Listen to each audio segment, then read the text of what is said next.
thong in kan nung kan sol bôi ba thong in đam nga kan hu bôi ba thong in hang am te le giang đam ten ni fa ni thar sunga kan ruai a that nak mui do kan hu ter hallelujah hallelujah amen kan zo vo su boy ba long hi a si rau sung loi bi khon kho na to phung chu van nun ngay tu kan si hallelujah boy ba thong in hang am te le sang dam te in kan le ma e hallelujah hallelujah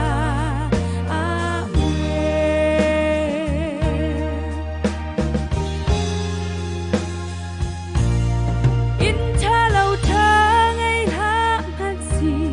bôi ba Giêsu kan ngay a chu kan her mi bi bôi ba ni a thei hi thil pakhat te long kan hal bôi ba chu kan lei a dang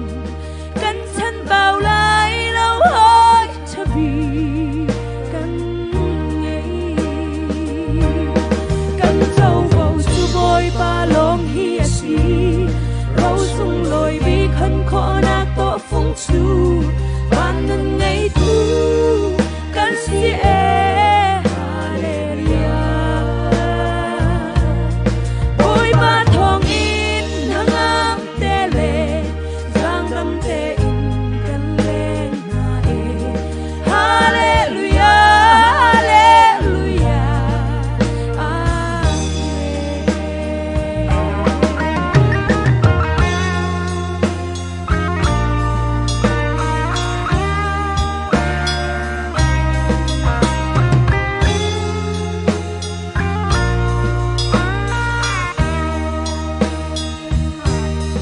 in tha lâu tha